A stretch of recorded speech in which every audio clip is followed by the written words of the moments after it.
Roger is an enrolled member of the Vieux Desert Band of Lake Superior, Chippewa. And he is employed in the Environmental and Planning Department as a water resource technician for his band. He's the current tribal delegate on the Michigan Wild Rice Initiative. He's co-chairman of the Native Wild Rice Coalition, was a member of the Michigan Department of Natural Resources Wolf Advisory Committee, and a member of the MDNR Moose Advisory Committee, and a member of the U.S. Ottawa National Forest Interpretive Association Board. Roger is recipient of the 2019 Heritage Award from the state of Michigan and the Michigan State University Museum Board of Directors for his work with Manoomin restoration and preservation. And you see him there with Governor Whitmer receiving an award. Roger is an active member of the Three Fires Midwewin Lodge.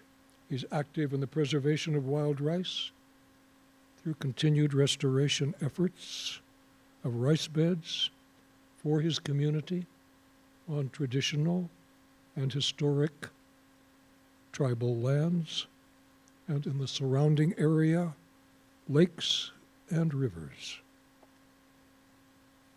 He's a generous sharer of his expert knowledge through conducting Manoomin camps and workshops on his traditional homelands and throughout the Midwest, particularly for the youth of his tribe and of his region.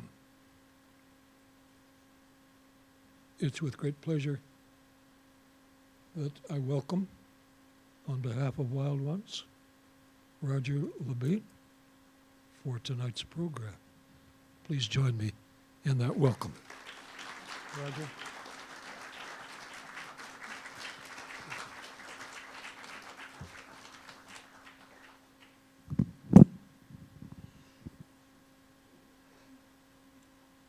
I'm going to start out by saying Nindawe, Monteguruk, Mantiquinabe, Indigenicas, Gigudu Adem, Ojibwa, Anishinaabe, and Dow, KK Gitaganing, Nunjaba.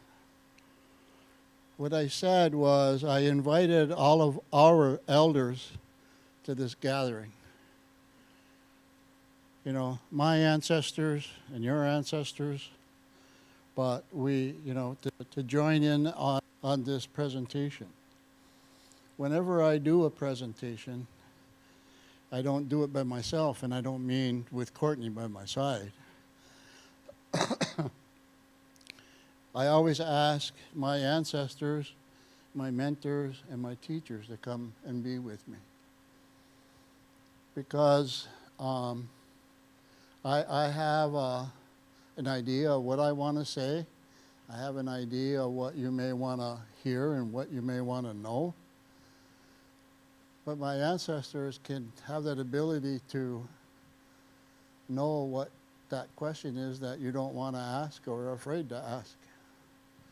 In my presentation, I've said some things that I go, where did that come from?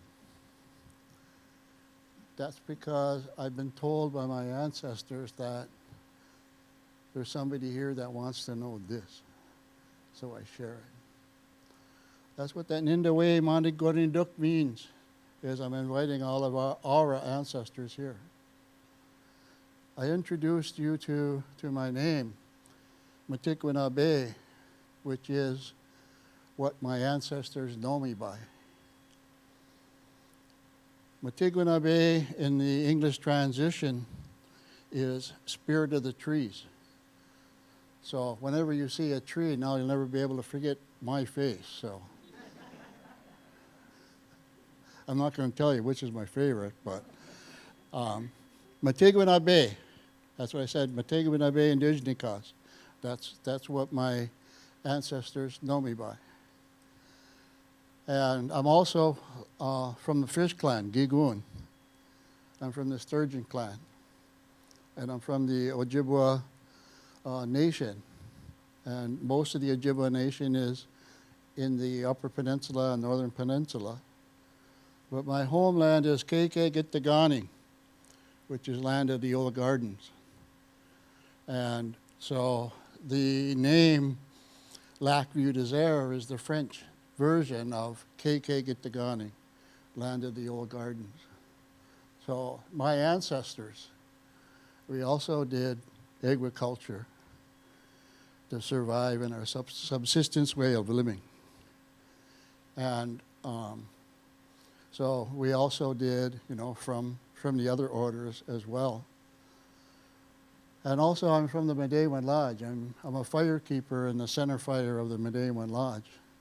And that Medewan Lodge, in addition to my mentor, Naganash, I do have a DVD here. This DVD is almost 2 decades old. And now I'm looking at 2 things. One is to do a recent version of this, because how many of you now have a DVD? So if I give you one, how are you going to be able to play it? But if you want to see it bad enough, you'll come take it and go find a DVD. But this was in honor of my mentor. I was telling Tom at dinner this evening that the story of how I started doing what I'm doing. I gave up a lot, but I don't regret the decision I made. My mentor, this is dedicated to my mentor. And I'm also looking for funding. I've always got a videographer and everything else. I got the plan. But this needs a sequel. I mean, it's old. It doesn't talk about our litigation success and how we brought back wild rice to LVD. It takes us up to that point where we were still in litigation. My uncle never seen the success and the return of wild rice to Lac Vieux Désert. So, but that's one of those things I didn't put out on the table, but you can ask me for and I'll get. And yes, any of this information you can take, and don't feel guilty if you take 2. Okay? It's free. It's free. And it's part of my way of saying thank you for inviting me here. Thank you for enjoying my effort. And this picture on this opening slide is a picture of me with the governor. And this is a result of advocating for something shortly before the end of that DVD. It was a picture of, that's what we call the Manoomin bill. That Manoomin bill designates Manoomin as the Michigan State native grain. It is the first one in all the 50 states in the United States. It's the first one and currently the only one. And I started advocating for wild rice during the victory, after the victory of our litigation against Wisconsin Valley Improvement Company, and we were given the opportunity to bring back wild rice. I mean, my uncle and I had been working on it for 25 years without much success as a result of the things that we requested in the new FERC license by the dam, or by Wisconsin Valley. You know, one of the things that we fought so hard about was, you know, Wisconsin Valley got the permit when they purchased the dam in 1937. And with that, they had a 50-year permit to operate the dam. Well, we started in 1972, and we had limited success, and we tried to meet with Wisconsin Valley to talk about lowering the water levels in the flowage, in the impoundment of the dam. They didn't want to meet us at the table. So even though we weren't a state or federally recognized tribe, we didn't become a federally recognized tribe until 1988. The Forest Service was gracious enough, because they were a very strong partner of us in this effort. The Department of Agriculture, or the Ottawa National Forest legal team out of Milwaukee, came in and filed a suit against Wisconsin Valley. And they asked that the water levels be maximized out at the levels of 1937. So after we won, and they were ordered to pay for 3 years of seed and give us the opportunity to bring back that rice after we lowered the water level. During the second year, I witnessed vandalism to our project. We had boats out in our project, and they were dragging bed springs through our project. They didn't want Manoomin on Lac Vieux there. We tried to prosecute those individuals. We got their boat numbers, the registration numbers.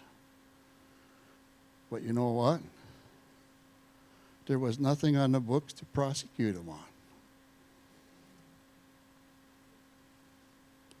The only thing that we could do was have the U.S. Forest Service write citations for malicious destruction, just like they went out and they picked a trillium. That's all we could do.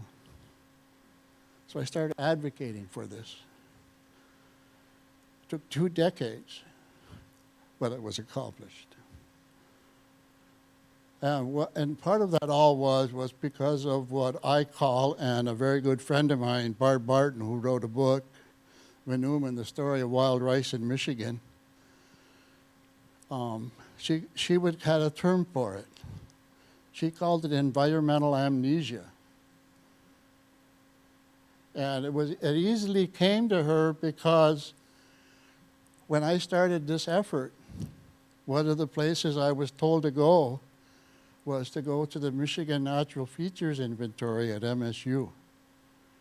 They had all these experts that could help me get the status of concerned, threatened, endangered. And when I contacted Barb Barton, she goes, "You want to protect what?" She didn't even know wild rice was dominant at one point across the state of Michigan.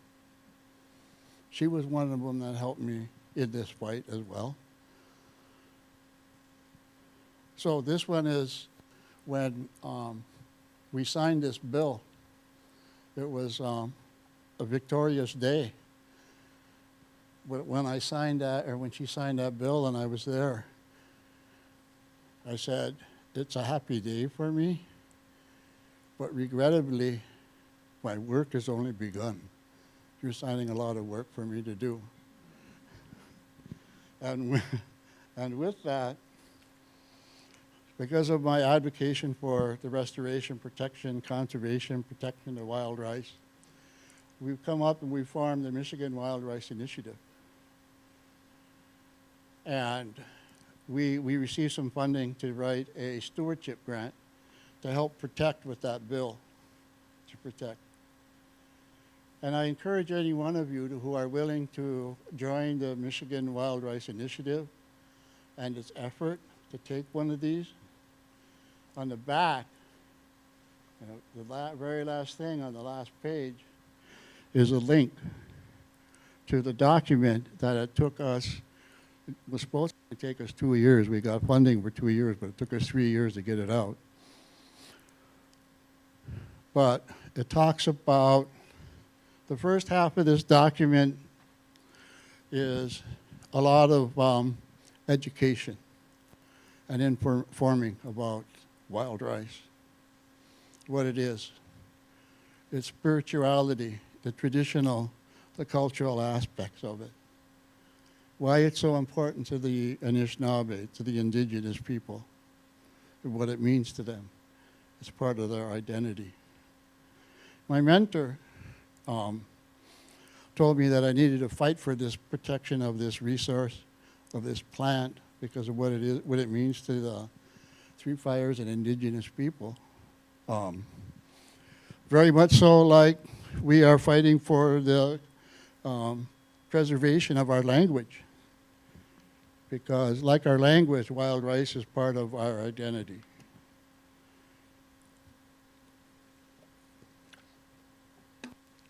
So, that's my story, and I'm sticking to it. Okay.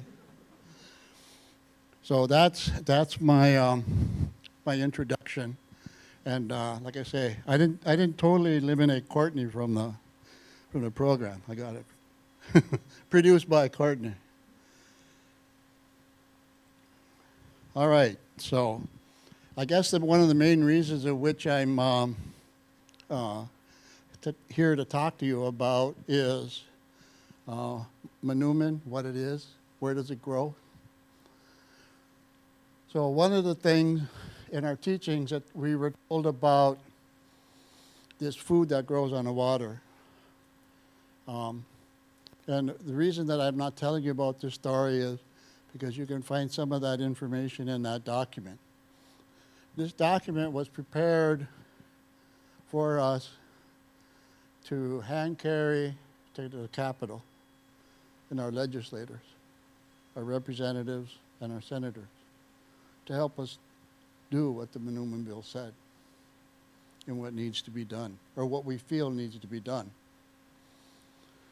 And in there it'll tell you about the migration story of how we came from the mouth of the St. Lawrence River and came here, the heart of Turtle Island, the largest freshwater source on Mother Earth. And so we were told that when we found this food that grows in the water, we would know our new home. That's why we are here today, is we found that food that grows on the water. And where wild rice grows is really on cool, pure, unpolluted water, great water quality. Thrives when you do an introduction, usually at the inlet and the outlet, because those on any body of water have the highest forms of suspended solids and or nutrients. As that plant grows, it starts a secondary root system to help enable it to stand up. It captures all of those. It helps purify and filter the water. It'll grow on inland lakes. We also grow it on rivers. But where the river grows, depending on the snowpack and the spring runoff, the flows may uproot a lot of the plants that grow. So it's not just on an inland lake, but it will grow on some rivers, depending, but not ones that are really fast. But yeah, there are some things in the early stages that control turbidity, temperature. And one of the things is it's an annual plant. It's not a perennial plant. Each plant has a life cycle of 1 year. It's not like the grass out there that'll come back every year. So it has to depend on what we call a seed bank. So nobody, even Western science today, has not identified why every seed that drops from the plants in the fall and lay in the bottom in the sediment over the winter, why each and every seed doesn't grow. There's a purpose. It's because we need a seed bank. I've known in my work, and in particular when I worked with the Saginaw Chippewa Indian tribe with their restoration project, I worked with them and we were looking for a source for their introduction into their project. And I don't know if any of you remember the last time that the Great Lakes froze over completely. Well, that was the year that I was called upon to help Saginaw Chippewa Indian tribe start their restoration program. So we were out looking. We were up at Tawas Lake. We were doing it a few places. And prior to that winter that they froze over, we also encountered almost a 3-year drought. So the Great Lakes, all of them, were at one of their 100-year all-time lows, including Lake Huron. So the Lake Huron was really low. It was followed by that extremely harsh winter. I remember that winter. I'm up there in the UP, I'm trying to ice fish. I got a 3-bed auger on a 3-foot bit on my auger. I go down there, there's no water. I'd have to take an ice chisel, finish my hole to go ice fishing. The same thing happened on LVD, is that thick ice pack scoured the bottom and uprooted them, and we had the best wild rice bed in a long time. The same thing happened down in Saginaw Bay. Because of the low water, the thick ice pack, when we were looking, the chairman of the Saginaw, what's that out there? I don't know, let's go check it out. We got it in an airboat. We went out there. After 3 decades, guess what returned to the bay in Saginaw Bay? Wild rice. Guess where we got our starting seed for our restoration project for a wild rice project? But I mean, it grows in, a 1/2 foot to 3 foot of water. So that kind of tells you how low the Huron Bay or Saginaw. And again, with clear water with limited suspended solids or turbidity. One of the other things is there are in the water there are various types of plants. Some of them are floaters, some of them are submergent, some of them are emergent, some stand above. But some of them work well and live well and cohabitate well with wild rice, but some of them don't. Some of them are those visiting vegetation. Western world and the DNR call them something else. They call them AIS. Does anybody know what AIS is? Aquatic invasive species. Yeah, some of those are very, very not well received or wanted in a wild rice bed because of what they do. For one of the biggest ones is the Eurasian water milfoil, and the results. Because one of the things that they do is it's one of the first plants that come out in the spring of the year. They come up and they put a canopy just like the forest and sprout its leaves and eliminates the sunlight from getting to the plants. So wild rice doesn't do well. So the other thing is the minimum shade because of that. Because this plant requires a lot of sunlight, a lot of energy, that photosynthesis to grow. It needs that sunlight to get the energy to grow. So that's why we need minimum shade. An organic mucky sediment, one of the things is 16 to 18 inches and even more because of the way that the plant grows. It needs a soft sediment to grow. And in the first one, it has a taproot, and then when it comes up to the floating leaf, it starts growing at second and third stages of root systems, which enables that plant to stand up above the water. So those are some of the restrictions. How many of you know what wild rice is? Everybody know? Well, I'm gonna pass around some wild rice that I hand-picked and I hand-processed. So this will give you an idea of what it is. And wild rice today, when you do it that way, is anywhere from $20 to $25 a pound. And you can tell, you know, the hand-picked, hand-processed wild rice by the price. I can tell you it's very labor-intensive. I could go on for anything about talking about labor-intensive. But if you go and buy and they have wild rice available, and you can get 3 pounds for $12.99, what is that going to tell you? It's not labor intensive, but it's a cultivated rice. And what that means is it's usually a GMO rice, genetically modified, grown in a paddy, most likely in California. And there are a few in Minnesota. But a lot of it isn't even touched by human hands. Some of it, I mean, the beds are seeded by airplane. They're put in a controlled environment. And when the rice, when they determine that wild rice is done, they drain the field to go out there with all the other mechanical equipment and harvest it all.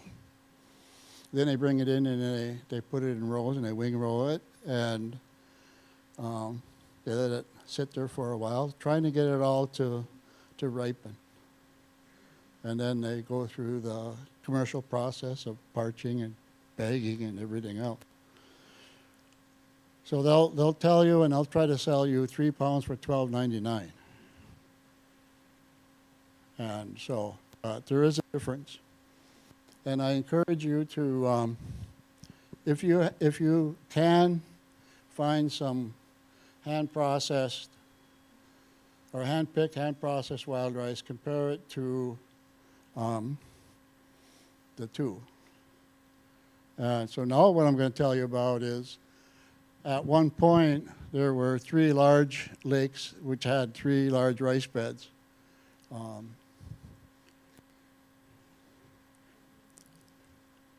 So those at one point were the 3 largest lakes. Right now, Lac Vieux is in a serious decline. Houghton Lake is in a serious decline. Tawas has its issues as well. However, Tawas currently still has and is the largest, in the Chippewa language, we call it Gitagan, which is spirit garden. And our ancestors called that because of the spiritual and cultural and traditional meaning of this resource or this plant, and how it enabled us to survive those harsh winters. This was one of 2 staple crops that enabled our ancestors to remain in this area. Does anybody know what the other staple food is? That is also very labor intensive. Sorry? No. Well, you're almost right. Maple sugar. My ancestors didn't have a bottle or a refrigerator to put maple syrup in. What they could do and store for a long time is maple sugar. So to get the sap to the maple sugar also is labor intensive. How many have worked out in a sugar bush? Takes lots of work, lots of boiling, a lot of firing, a lot of hauling, and that's just like the Manoomin. So our ancestors, and those were the two staple foods that encouraged and brought a lot of social interaction to the tribal communities, because both of those staple foods are seasonal foods, and in order for them to especially get through the winter, they needed the maple sugar and the Manoomin in their wigwams in case it was 30 below and they couldn't go out and gather and harvest. As long as they had maple sugar and Manoomin in their lodge and need be water, they could make something that could make them withstand until they could go out. So it was very, very important, not only to their survival, but both of those staple foods was just as valuable as a C note to you and I today. It enabled them to barter with those colonizers and fur trappers when they came, because they when they visited the area, they found that they needed just as much as they could get if they were going to remain in the area. So, but Gitche Manoomin is that was the biggest one. Right now, there's still about 1,600 acres out there on Tawas Lake. In early stages of the restoration program, Skit, or Saginaw Chippewa Indian tribe, or the little river band of Ottawa, the Gun Lake Band and the Pokagon Band, were targeted this lake for their initial seed for their restoration programs. Houghton Lake is thinking about, is going to be the site of a camp that we're going to be putting on in August. And actually, Tawas Lake, when I was working with Skit at the same time that when they found rice in Saginaw Bay, one of the things that we were having a little bit difficulty with was the riparian owners. They thought it was an invasive or a nuisance weed, so they were trying to get rid of it. So there was an effort at one point. How many have been to an apple festival? How many have been to a cherry festival? How many have been to a strawberry festival? How many of you have been to a wild rice festival? I proposed that, and I proposed racing with push poles in a canoe through an obstacle. I was proposing a bunch of things. Never happened, but at least Tawas Lake was considered for that. But so there still is an ongoing fight about it. But with education and outreach, there has been less of it. It is being understood by the riparian owners, the Lake Association. So, and Houghton Lake, I've talked to some people around Houghton Lake that can remember the massive amount of wild rice that was on Houghton Lake until there was a water control structure put on the outlet. And the same thing that happened to Houghton Lake is the same thing that happened to Lac Vieux Desert. The high water level for the recreation and for the riparian owners, where once there used to have flocks of geese and ducks and everything, it was well known. But the resort owners really appreciated the wild rice for the amount of hunters and recreational sportsmen that it brought. But now there's a fight to, very much so like at Lac Vieux Desert.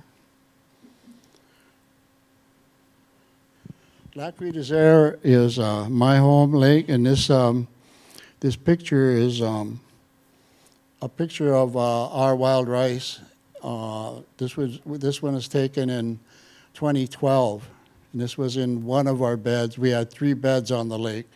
This one, it was the largest. This lake, this one here, had almost 230 acres. Up until 2002, when we won the decision against Wisconsin Valley, we could only probably get about, anywhere between 8 to 10 right on the fringes, really close to the lake, because the high water would come in and wild rice wouldn't grow. But after we won, we had the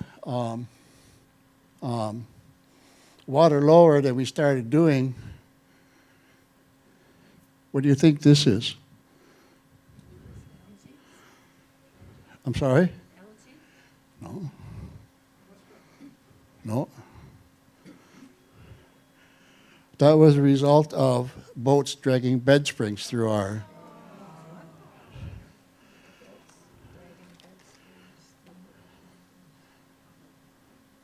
That's what that is. It almost looks like a comb. They were doing that in the spring of the year in the floating leaf stage when it was very, very young.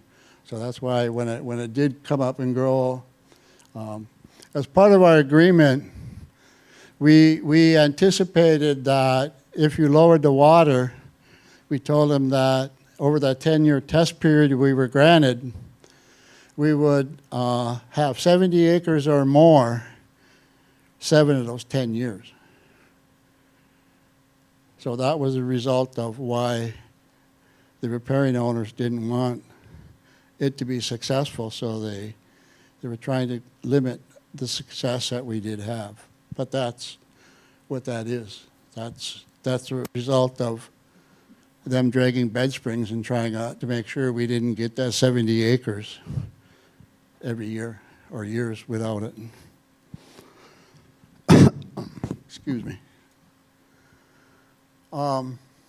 Right now, even today, we have a lot of partners. Even though we're a federally recognized tribe, we work with the BIA, the Bureau of Indian Affairs, GLFWIC, Great Lakes Indian Fish and Wildlife Commission, and even though 80 or 90% of this stuff up here are working in cooperation with GLFWIC. We are a member tribe of GLFWIC, but if you look at a lot of this stuff, it has the GLFWIC logo. So they are one of our biggest supporters. And actually, after the litigation, we were ordered to do what we call an adaptive management plan. And with the success, we had to do an evaluation of the 10-year test period. And so we sat down with WVIC. Well, WVIC, as a result of that, was really not too easy to work with. They still wanted to, I think they were still kind of sore that they lost.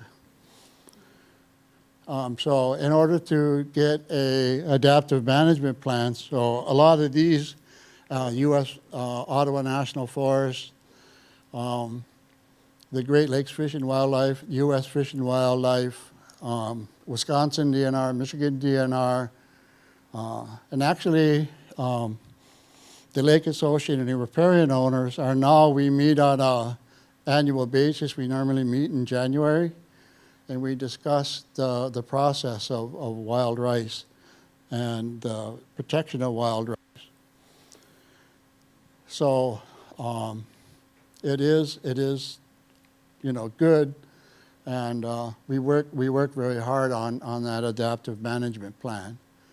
But when we were sitting and drafting that adaptive management plan, there was, like I say, there was a little bit of resistance. And when the lake was like this, even though we had encountered some problems, I conducted in 2008, and this picture was taken in 2010. I conducted my very first wild rice camp on the shores of Lac Vieux. And during that time, I took some pictures of the wild rice camp. I took pictures of the tribal communities that came, even and non-tribal members that came, and wanted to learn about wild rice. So that was the first wild rice in, almost 75 years that was conducted on Lac Vieux Desert. And so as a result, when we were sitting at the table actually in Rhinelander in the U.S. Forest Service's office, the Wisconsin Valley liked to keep it close to home because their main office is in Wausau, Wisconsin. So they only traveled only about 40, 50 miles, So, but that's where we met. What I did is from that rice camp, I saved several pounds of wild rice. And with each pound, I made a dish. So every time we met for negotiations of the adaptive management plan, we always had a catered lunch. Usually it was a Subway sandwich or something, So I said, well, what I'm going to do is I'm going to provide lunch. So I made 3 dishes. I made a venison wild rice casserole.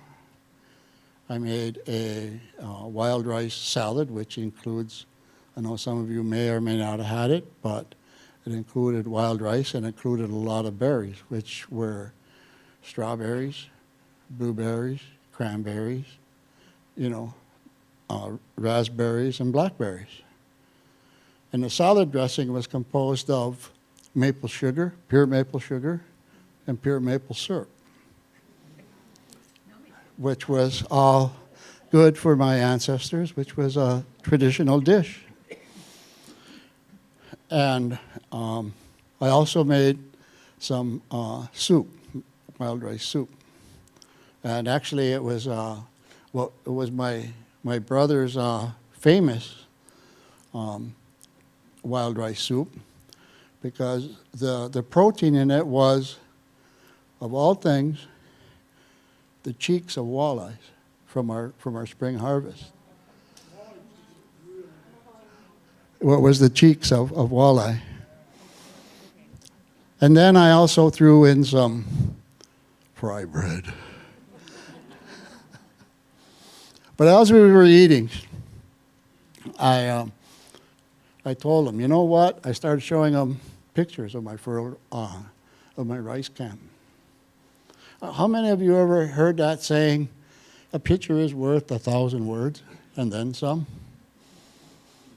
I showed them the result of why we're doing what we're doing, why we're sitting at the table.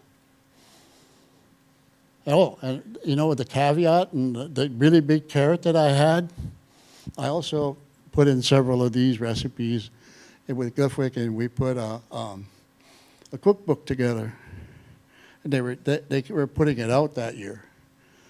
So I said, Gliffwick, come on, give me, donate some. So they gave me the cookbook. It's still available at gliffwick.org. It's got some of these recipes, especially my wild rice salad. And I explained it to him. I said, I can't tell you, in words. I said, I hope you can feel that expression of 1,000. This is the first camp in over 70 years that wild rice has been able to harvest and be processed on this lake.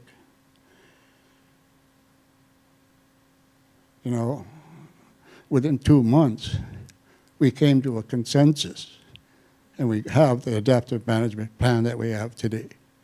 They would just change your heart that day. So persistence does pay off.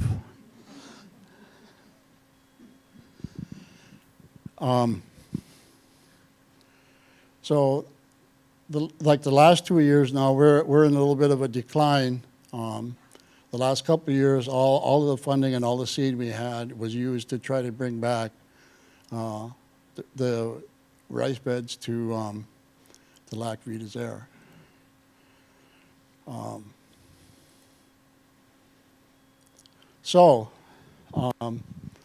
I put this slide in, and actually I could probably give this flash drive, and somebody can download it, and each and every one of you can have a copy of this presentation, or get a copy of this presentation.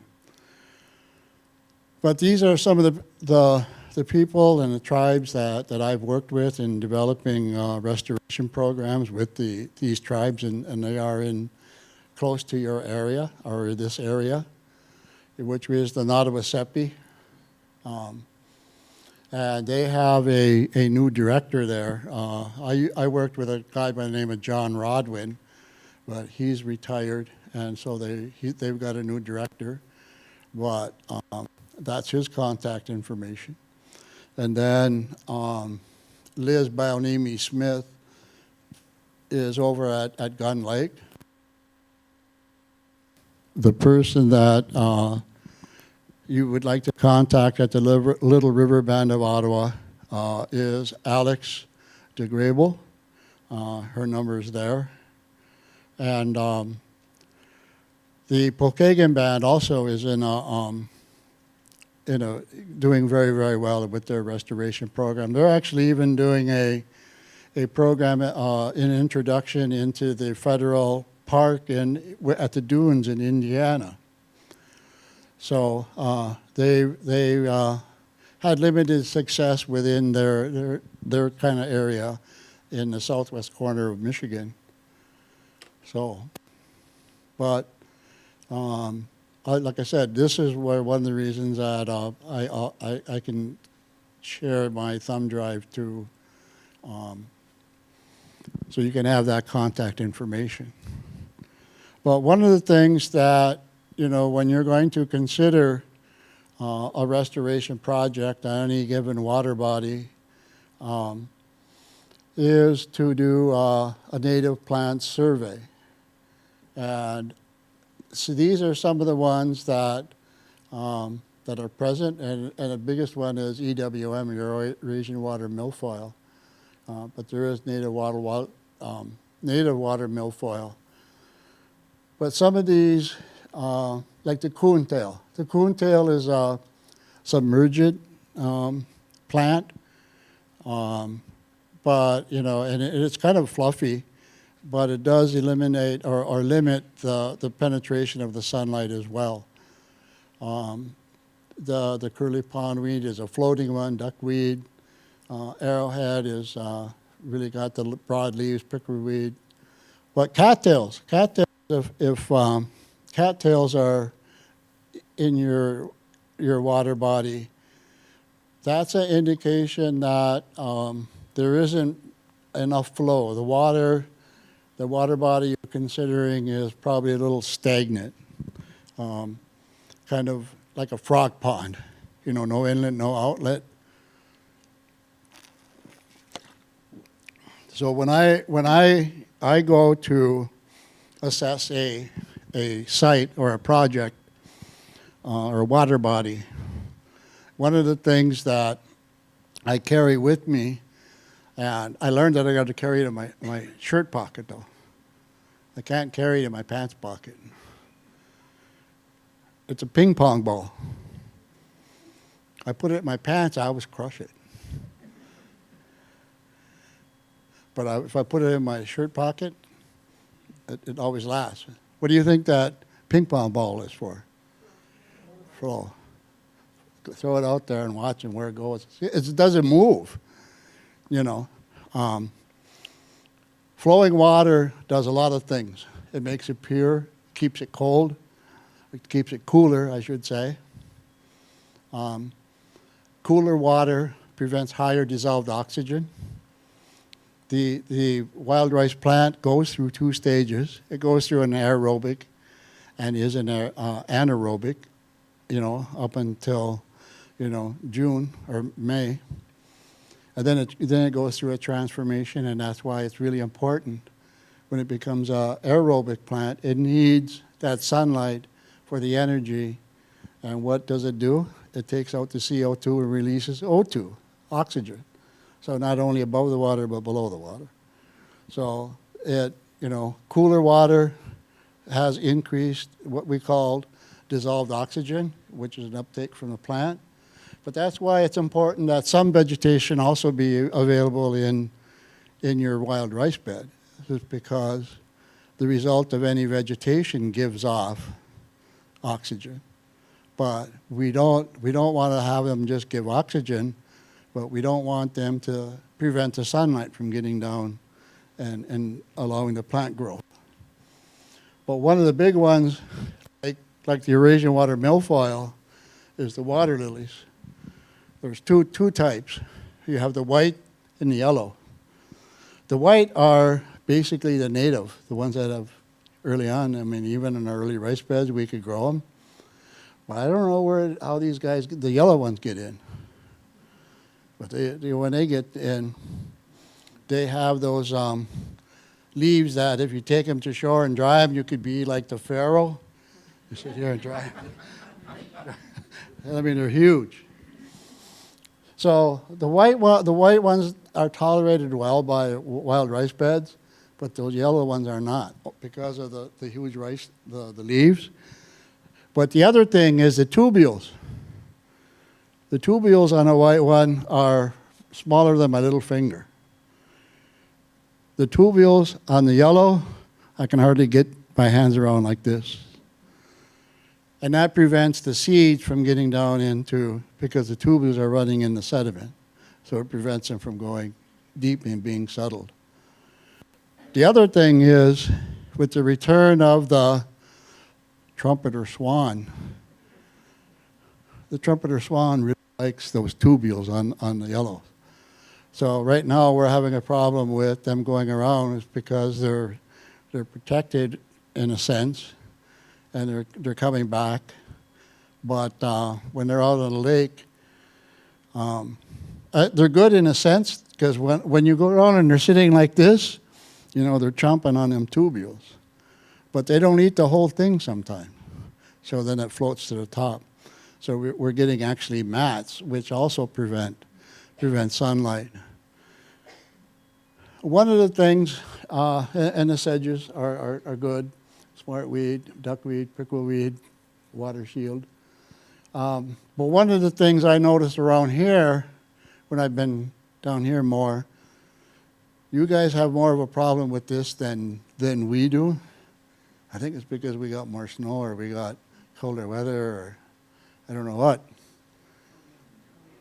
Phragmites. They can be very harmful to your project, especially a wild rice project, but I mean a lot of projects, the Phragmites. So these are just ones that, you know, on our monitoring, when we do our vegetation surveys, actually we do 4 of them over the summer. These are what we're looking at and looking for. And if we have them, then we start developing a management plan on how to control them.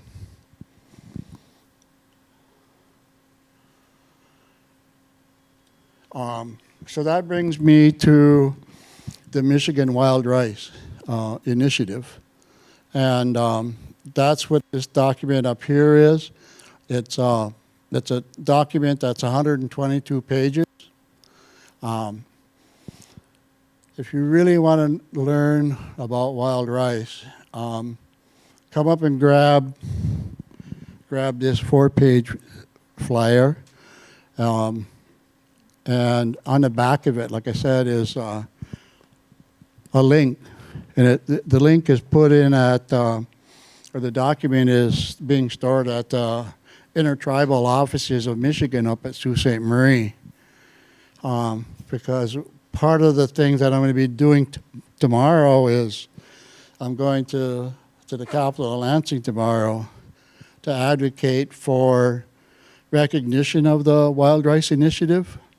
Because right now, since its inception in 2017, it's been functional and successful only at the mercy of in-kind services of the tribes and somewhat of the state departments.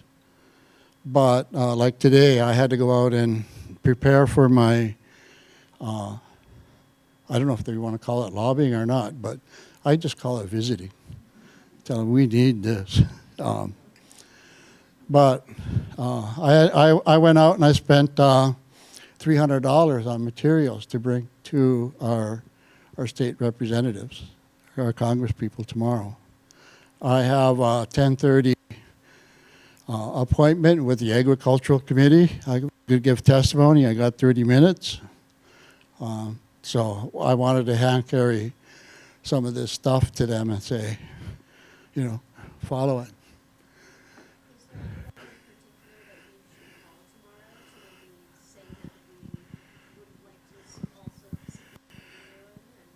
Well, you're Congress or state representative, you can call them, and be aware. I mean, they are somewhat aware because when we passed the Manoomin bill, so, you know, it took us three sessions to get it through, but we finally did it. We're trying to make sure that our goal is, now that we have this document, it was a document prepared so that we could carry it to Capitol Hill and say, here, now that we have the state grain. I mean, actually, that document, the number one goal is to get the state recognition or the status of Manoomin. That's been accomplished. But with that being said, now, like I said, you've only opened, my job has only begun. Now I have a protection. Now we have to look at habitat restoration, habitat protection, habitat rehabilitation, wild rice rehabilitation. We have to look at, like the Department of Agriculture. We don't want it to turn into a commodity crop.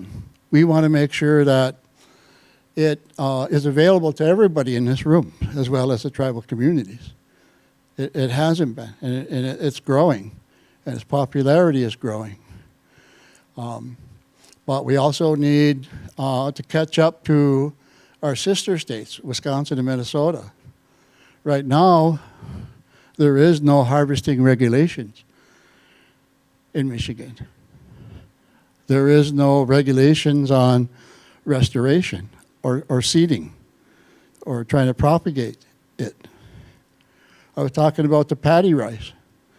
When you go into that store and you see wild rice for sale for $12.99, is it wild rice or is it the commodity cultivated rice from California? The Department of Agriculture can put the labeling requirements on that wild rice, which isn't wild rice. So there's a lot of work that kind of needs to be done. And if you would encourage either your congressman or your state representative, not so much a congressman, he's in Washington, but and mine is Bergman. And even though he lives in my community, it's difficult to talk to him. And he lives on one of the lakes in the tribal, in the region. However, he is a strong advocate for veterans. I can give him that. Jack Bergman, he for the veterans. But when it comes to natural resources and something, you know, the staff usually hears those things. Or even when he comes into the tribal restaurant, you know, and it's even difficult to approach him then. But that's just a personal thing. I don't know how your representatives are, but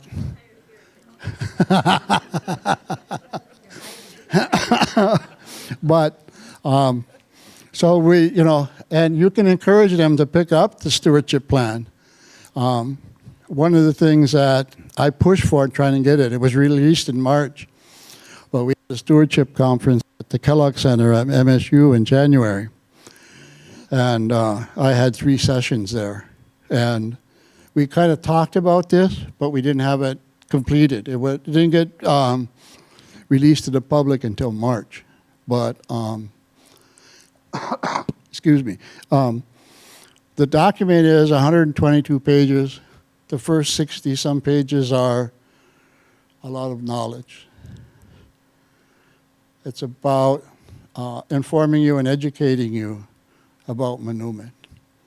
So if you get this document, I encourage you for the first 60-some pages, take only 20, 21 pages and try to digest the information on those pages.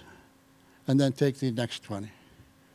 Because once you understand why we're doing and what we're advocating for in this 4-page document, these are the things that need to be done, and we're going to be working for. The first 60 pages in this document tells you why it's important that we do and why we implement them.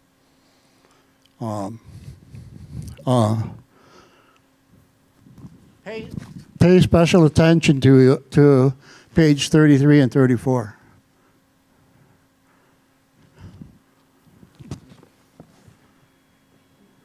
You know that guy? Oops, excuse me. I'm not going to spoil the punchline.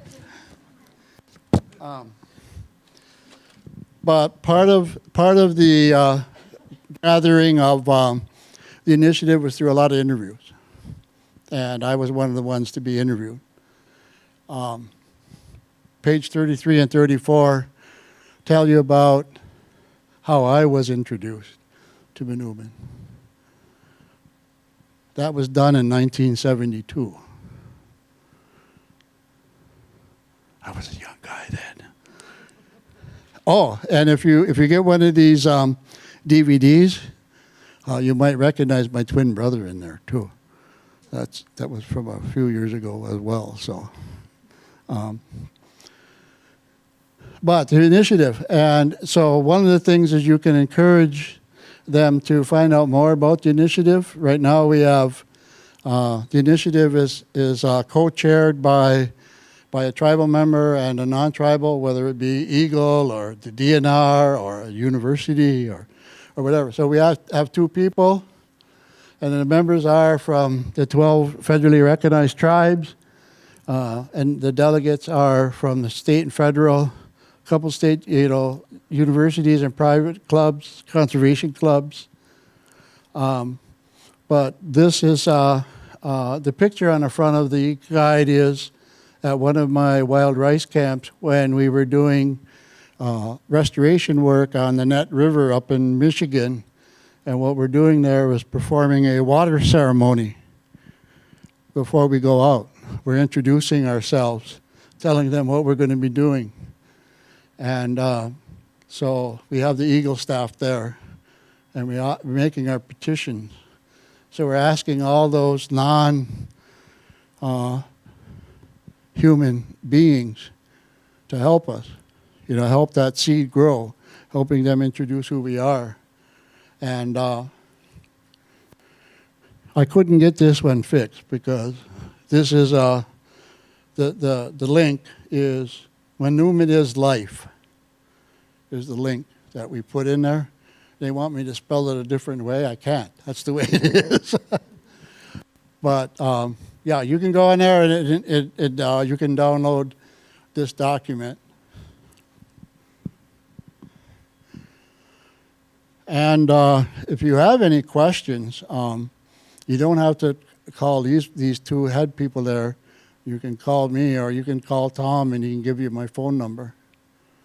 There's a 30-minute podcast or video. This is an interview with me regarding the passage of the bill.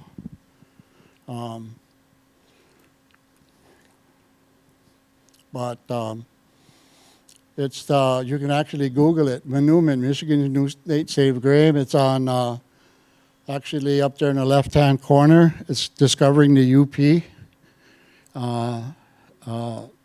Kristen is the producer of that program, Discover the UP, and discovering at home locally on TV6. She has a outdoors program, and actually she's the videographer that I've contracted when I get the funding to do part 2 to my DVD.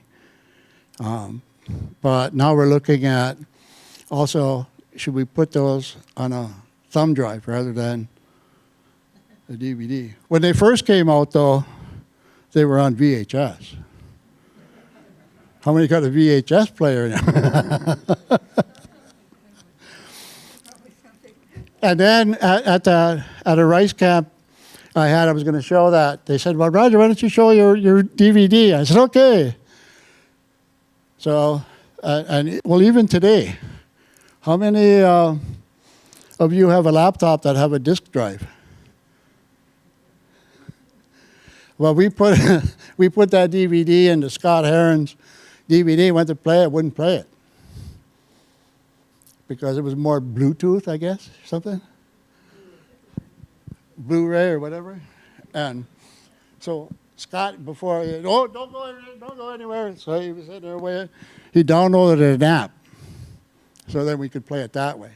So the DVDs that I'm handing out are available to you are the Blu-ray or whatever. I had them redigitalized because when I was selling them, then people would say, hey, it's blank, it don't work.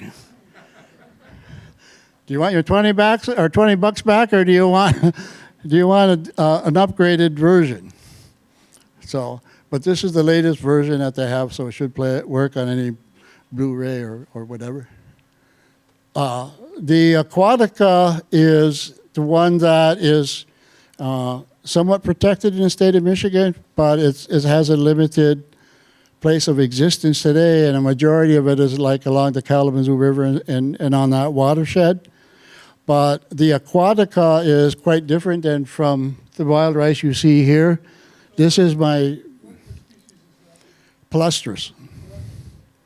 Aquatica is the giant one. It'll grow up 10 to 12 feet high. So when you harvest that, you have to harvest it almost like with a shepherd's hook. So yeah. So with this, one of the things is, like my son here, you gently lean that rice over, and you lean it so that you don't break the plant. And so when I'm out harvesting and I'm not pulling, I hold my stick in just my 2 fingers like this, and then the only force that I use is this. And the reason for that is the pollination, those grains that are on the top there, when they get pollinated, they all get pollinated at a different time. And it's the biggest pollinator for wild rice is wind. The female, the part that we actually harvest, is right at the top. And it's kind of different, but it kind of looks like corn, like the tassel on corn. That's where the female portion or the grain part is. The male part is the one that has all those big branches out that flower, carry the pollen. So when you get a rice bed that starts getting densities, what we call stem densities, and we call it stem densities, and when we do our monitoring, we have half-meter PVC pipe in squares. So we have a GPS point, and we go out, and we get on a GPS point, and we throw a square in the front and a square in the back on opposite sides. And then what you do is you count how many plants are in there.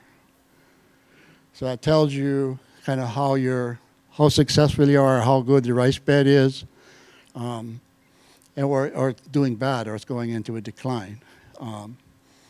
But when the wind is the best one is because it can't self-pollinate, because the pollen is below it and the seed part is up front. I tease my co-presenters, both Courtney and Kathy, another person that presents with me from FWIC. I told them, I said, I really wish I was a wild rice plant. I said, I'm the only one that's beautiful and big.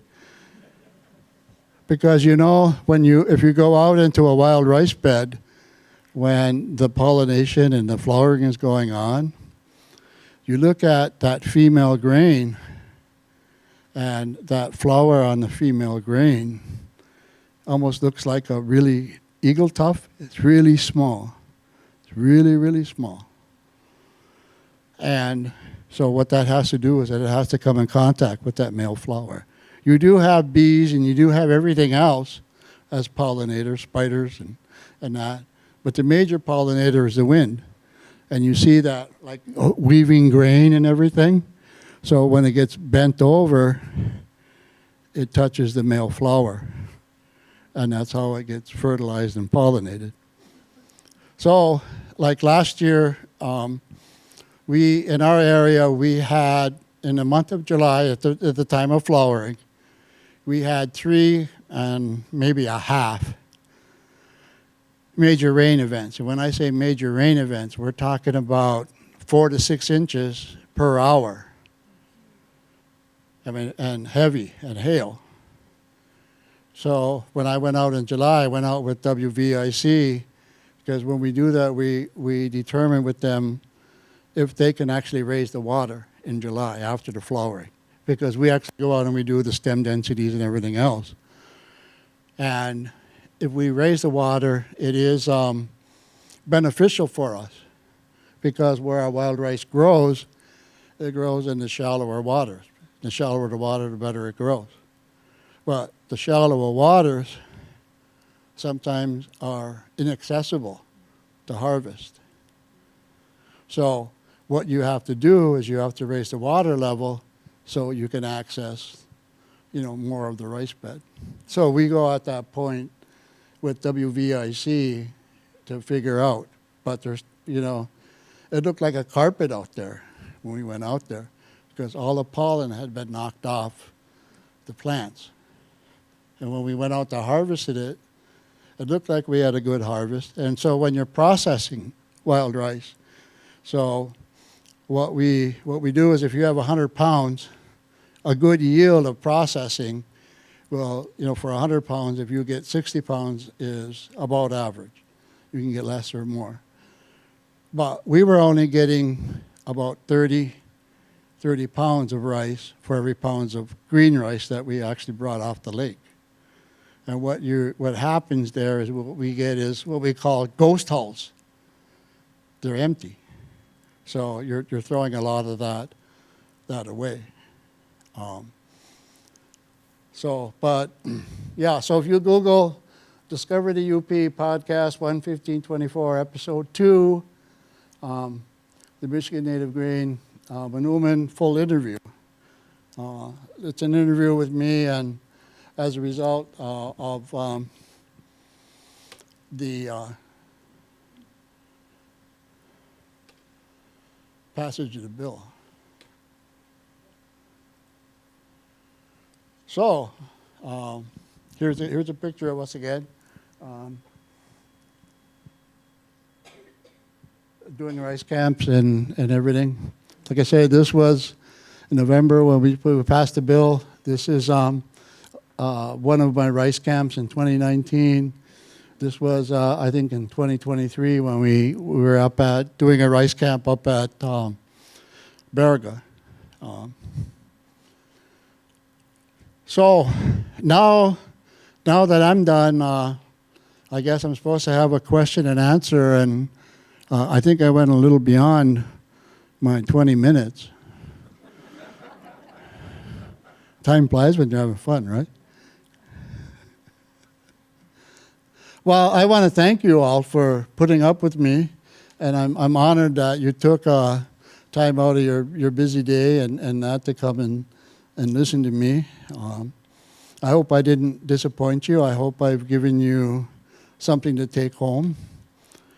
And I welcome you to join me on my fight to preserve and protect and restore wild rice. And in that document, you can figure out how you can contribute, and you can actually call your state representative, your state senator, because we are going to be recommending. The initiative is going to be making some recommendations, and one of the things is getting a formal recognition and getting some money to move forward with our education and outreach and continue to do and bring everybody on board.